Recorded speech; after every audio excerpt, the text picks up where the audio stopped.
শ্রীরামপুরে পৌর প্রধানের অভিযোগ, নাগরিক পরিষেবা বন্ধ করার চক্রান্ত। সাধারণ মানুষের অভিযোগ, পৌর কর্মচারীদের অভিযোগ, নাগরিক পরিষেবা বানচাল করার চক্রান্ত। নির্বাচন কমিশন নেপথ্যে বিজেপির অঙ্গুলি হেলন। নজরে আসছে। আপনারা দেখছেন ইএনসি নিউজ বাংলা থেকে। আমি ডাক্তার সঞ্জয় সেন আপনাদের সামনে। পৌর প্রধান শ্রীরামপুরের মাননীয় গিরিধারী সাহা এই ব্যাপারে বিশেষ ইএনসি নিউজ চ্যানেলের সাক্ষাৎকারে অকপটে স্বীকার করে ক্ষোভ প্রকাশ করেন। তিনি পরিষ্কার বলেন, এ এক চক্রান্তের শিকার শ্রীরামপুর পৌরসভা। বৈদ্যবাটি, চাপদানি পৌরসভাগুলিতেও একই অভিযোগ। অধিকাংশ পৌর কর্মীদের নির্বাচন কমিশনের কাজ করতে গিয়ে পরিষেবা বন্ধ। নাগরিকদের ক্ষোভ সঞ্চার হলে ভোটের ব্যালটে প্রতিক্রিয়া ঘটতে পারে বা তার সৃষ্টির নায়ক নির্বাচন কমিশন। তাকে কিন্তু এটা ভেবে দেখার আহ্বান জানান শ্রীরামপুরের পৌর প্রধান। কিছু কিছু সমস্যা নিয়ে বিএলও বিক্ষোভ দেখেছেন, সে ব্যাপারে আপনার সংক্ষিপ্ত মন্তব্য। এসআইআর কীভাবে চলছে, ঠিক পদ্ধতি? প্রথমত ভারতবর্ষ পশ্চিমবাংলায় এসআইআর কাজ চলছে। কাজ যেমন চলছে তার সাথে মানুষের মধ্যে আতঙ্কও ঘুরছে। মানুষ খুব আতঙ্কিত। অনেকেরই হয়তো 2002-এর বাবার নাম নেই, তার নাম ছোট ছিল, বাবার হয়তো নাম নেই। সেই মানুষগুলোর আছে কী অবস্থা হবে, তারা খুব আতঙ্কে আছে, কান্নাকাটি করছে। আমরা চেষ্টা করছি, আমরা আশ্বস্ত করার চেষ্টা করছি।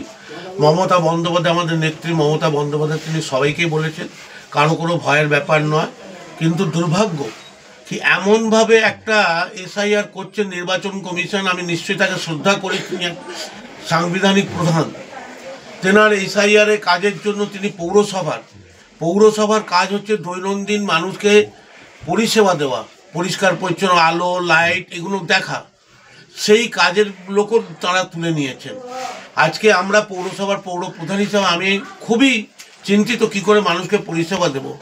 সাথে সাথে যেসব মানুষরা পৌরসভার টাকা রোজগার করেন, বিভিন্ন ডিপার্টমেন্ট আছে, যেমন অ্যাসেসমেন্ট ডিপার্টমেন্ট, ট্যাক্স ডিপার্টমেন্ট, এগুলোর মধ্যে কালেকশন ডিপার্টমেন্ট, সেই ডিপার্টমেন্ট থেকেও লোক তুলে নিয়েছেন। আমার পৌরসভা থেকে প্রত্যেক মাসে প্রায় 1,30,00,000 টাকা আমাকে নিজস্ব সোর্স থেকে, পৌরসভার সোর্স থেকে বহন করতে হয়। কর্মচারীদের মাইনে, পেনশন, অন্যান্য অনেক কিছু আছে যেগুলো পৌরসভাতে সবটাই সরকার দেয় না, একটা পার্সেন্টেজ আমাকে বিয়ার করতে হয়। আমি খুবই আতঙ্কগ্রস্ত কি আগামী দিনে পৌর কর্মচারীদের মাইনে দিতে পারবো কি পারবো না। কেন আমার সোর্স প্রায় বন্ধ হয়ে গেছে। তাদের উপর যা প্রেশার, তাদের সঙ্গে আমি বলছিলাম পার্টটা বিজে এসে কোনো কাজ করা যায়, একটা টাইম বার বলে স্যার সকাল থেকে রাত অবধি খাওয়া নেই, ঘুম নেই, যাচ্ছে তাই অবস্থা চলছে। আজকে এই অবস্থার মধ্যে আমি ফেস করছি। অতএব একটা বিনা প্ল্যানে হিউম্যানিক্যালি একটা আগের থেকে এগুলো প্ল্যান করা উচিত ছিল। যে জিনিসটা আরও 2 মাস বা 3 মাস সময় নিয়ে করা উচিত ছিল, হঠাৎ করে তিনি করেছেন। সে তার ব্যাপার, তিনি সাংবিধানিক প্রধান, তার যা করবেন সেটাই। কিন্তু মানুষকে ফেস করতে হচ্ছে, যেটা আমি নিজে ফেস করছি পৌরসভা চালাতে গিয়ে। তাই আমি অনুরোধ করব আগামী দিনে যেন মানুষকে এইভাবে যেন বাজের মধ্যে সম্মুখীন না হতে হয়, না ঠেলে দেন, সেই জন্য তাকে চিন্তা করতে হবে।